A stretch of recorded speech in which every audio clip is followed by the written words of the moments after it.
Olá, meus amigos, a paz do Senhor, a paz do Senhor para você jovem, para você meu parente, meu companheiro, amigo, irmão, você que nos ouve no canal EBD Jovem. Esta é o canal EBD Jovem da Igreja Assembleia de Deus, Ministério Belém, Missão, liderado aí pelo pastor presidente, o pastor Vanderlei. Eu sou o evangelista Celso Garcia. Estou com os jovens ali todos os domingos trabalhando com os jovens na escola dominical, na EBD Jovem.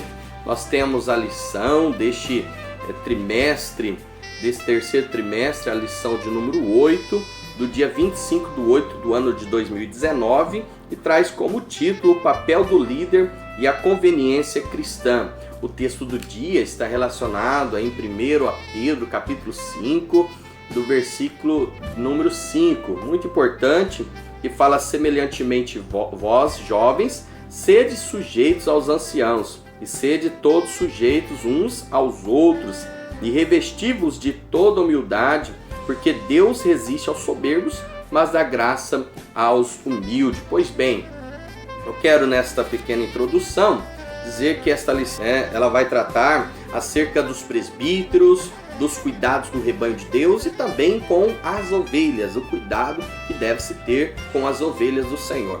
Os presbíteros, eles formavam o governo da igreja local.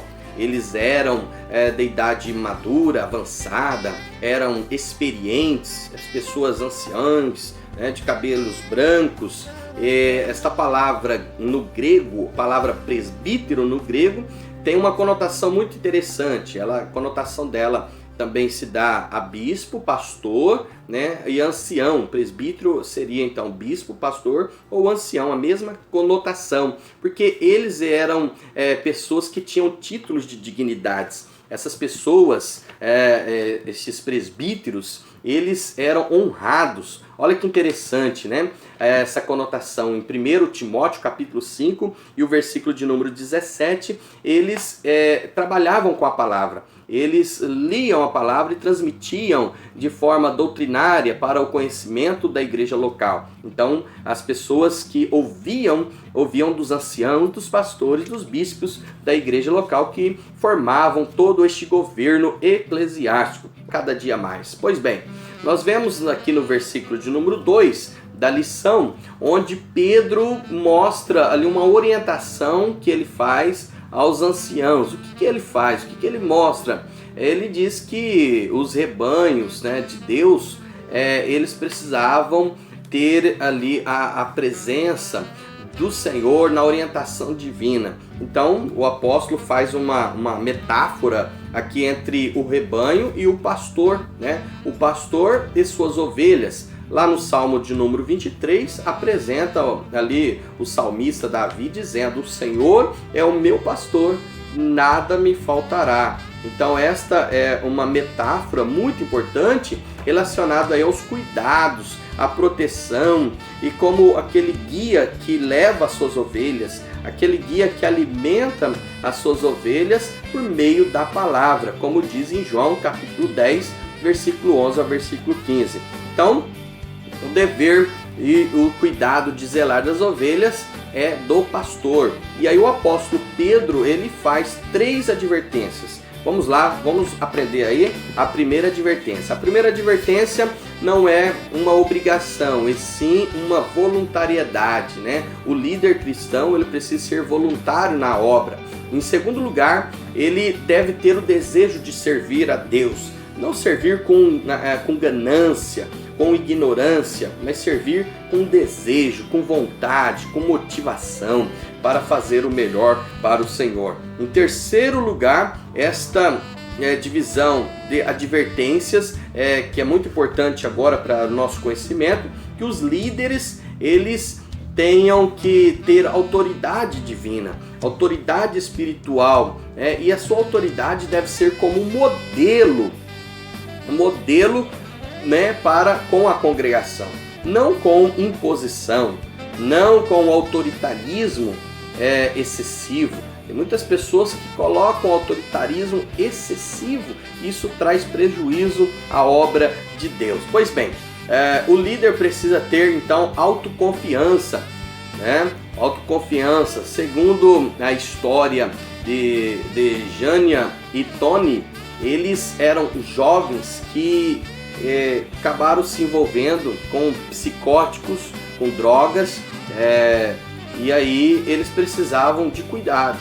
E nada melhor do que um líder cristão, apaixonado pela obra de Deus, um guia espiritual, um líder que tem um chamado divino, que não age com autoritarismo, nem apresenta os problemas dessa pessoa, mas ama essas ovelhas que estão perdidas para arrebatá-las, para tirar desse ambiente de derrota. Esses dois jovens estavam derrotados socialmente.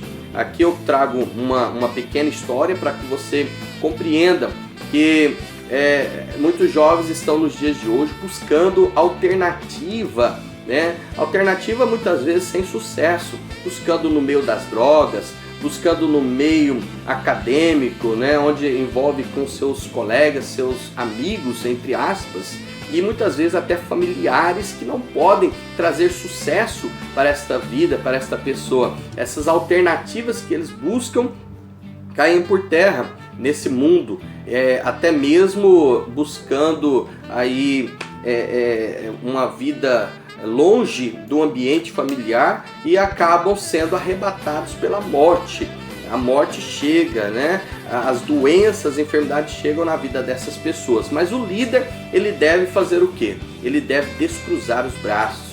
O líder cristão deve ir atrás, né? Com motivos psicológicos, motivos espirituais, e unir-se a esta pessoa ao grupo novamente, para que esta pessoa possa se apoiar, né, na vida espiritual, com Deus, para que tenham um futuro brilhante, um futuro abençoado, que eles possam se recuperar da autoconfiança. Muitos jovens hoje em dia estão para baixo, né? Eles têm pena de si mesmos, eles têm ali uma melancolia profunda, onde não conseguem descobrir os seus talentos naturais, não têm o gosto mais pela vida, pelo sucesso, já não planejam mais. Então é preciso que este líder acompanhe esses jovens, como na história aí que nós estamos falando de Tony e Jânio, né? Então nós podemos ver que o gosto pelo sucesso, de querer melhorar, né? de querer se comunicar com as pessoas, isso tem impedido muitos jovens, porque eles têm envolvido em drogas, envolvido em outros ambientes. E aí o líder, deixando de ir atrás, deixando de planejar um aconselhamento, ele acaba perdendo para o mundo, perdendo para o diabo estas vidas. Mas nós, como líderes, e como estamos aprendendo e transmitindo aí para você que é pai, para você que é mãe, para você que é líder de casa ou líder na congregação, e você jovem que também está aprendendo, você poderá aconselhar os demais para que eles sigam nos caminhos do Senhor Jesus Cristo. O segundo ponto da lição, ela vai falar sobre os conselhos à juventude. Como a juventude deve se portar, sujeitando ali os anciãos, né? A sujeição dos jovens. Em segundo lugar, falando aí, obedecendo os seus pastores como conselheiros, como homens abençoados de Deus. E em terceiro lugar, respeitando os mais velhos. Aqui no ponto 2, vão tratar de instruções específicas dos jovens. E é justamente aqui que eu quero parar um pouquinho e chamar a sua atenção com uma pergunta. Quais são essas instruções? Quais serão então essas instruções? É isso que nós vamos estar aprendendo neste domingo e você não pode perder, você não pode ficar de fora, tá bom? Venha conosco neste domingo, no dia 25 de agosto, para aprender esta lição maravilhosa. Estamos aqui apenas dando uma introdução, um resumão da lição do que nós vamos estar aprendendo aí neste domingo próximo, ok? Então, nós estamos aí vendo também neste ponto 2, a geração do milênio, como ela se caracteriza, a chamada geração do milênio, como ela se caracteriza diante deste mundo. Segundo um autor, né, de nome Dwight Eisenhower, ele afirmou o seguinte: para ser um líder, um homem deve angariar seguidores. Olha que coisa interessante. Nós vamos estar aprendendo aí nesta lição que um bom líder, ele deve primeiro angariar seguidores. Como é que os seus seguidores, seus discípulos, seus alunos, seus subordinados estão vendo você como um líder espiritual? Pois bem, segundo a teoria de Peter Brunner, ele diz o seguinte: os seguidores ou subordinados devem ser capazes de confiar que o seu líder agirá de boa fé em relação a eles, tá bom? Então você deve entender isto, que os seguidores, os líderes, a congregação, a igreja está observando como que essa liderança age, se é de boa fé ou de má fé. Haja visto que temos visto aí nos dia a dia, na mídia, onde muitos líderes que se denominam espirituais dizem, batendo no peito, que tem chamada de Deus e que muitas vezes cobram absurdamente do rebanho, das pessoas leigas,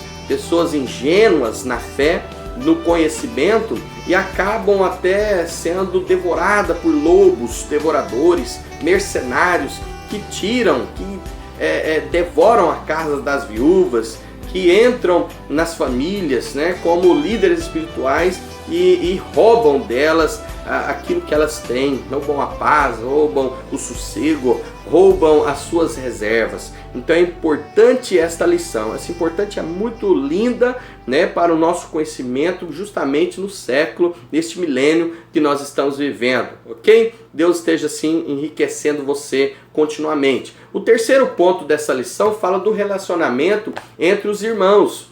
Primeiro, nós vemos aí, para se revestir de humildade, revista-se de humildade. Segundo lugar, lance sobre ele, sobre Jesus Cristo, toda a sua ansiedade, que ele tem cuidado de vós, tá? Lance sobre ele toda a sua ansiedade, todos os seus problemas, todas as suas preocupações. Em terceiro lugar, esta revista vai dizer que nós devemos resistir ao adversário, resista ao diabo, resista ao maligno, tá? Tenha fé, tenha firmeza, que tudo vai se andar bem, né? Tudo vai se dar bem no final.